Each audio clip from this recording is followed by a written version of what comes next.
Have you ever heard of the Sodder family children? December 24th, 1945. A night that would forever haunt the Sodder family. Born in Italy, George Sodder, an immigrant, had built a life for himself and his family in the rolling hills of West Virginia.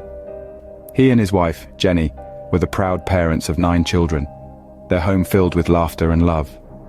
But on that fateful Christmas Eve, the joy was replaced with horror. Their home, nestled among the hills, suddenly burst into flames. Amid the chaos and confusion, the Sodders managed to account for 4 of their 9 children. But as the fire raged, 5 of their beloved offspring were nowhere to be found. As the Sodders desperately fought the flames, the night air was pierced with their calls for their missing children, but there was no answer. As the flames died down, so did the hopes of finding the 5 missing Sodder children. With the dawn came the harsh reality of loss, but also the birth of a mystery.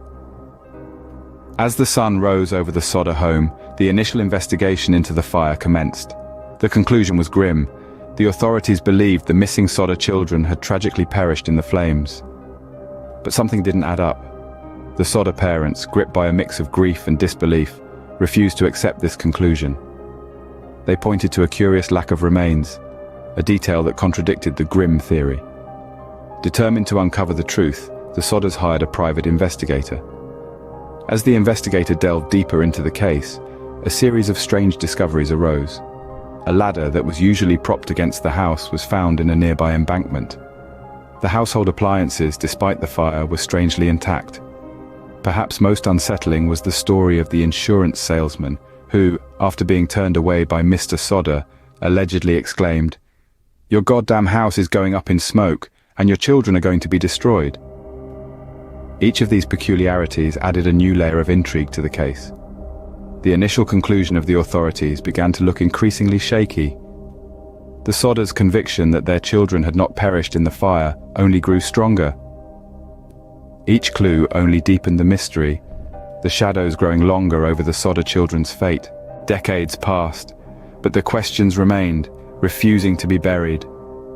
The Sodder family, driven by their relentless pursuit for truth, erected a billboard, a public plea that echoed their heart-wrenching loss, displaying the innocent faces of their children, begging for any scrap of information. Then there were the strange sightings.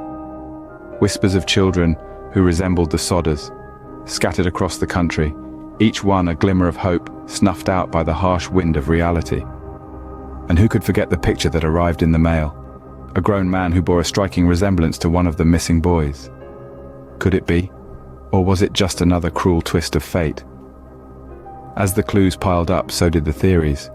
Among the most chilling was the possibility of the Italian mafia's involvement.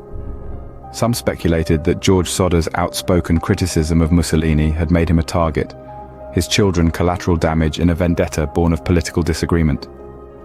But like all theories, it held its own share of loopholes, and the truth remained elusive. The mystery of the Sodder children remains unsolved, a haunting question mark in the pages of history. Do you have theories about the Sodder children's disappearance? What do you think happened to the Sodder children that fateful night? Until next time, stay curious.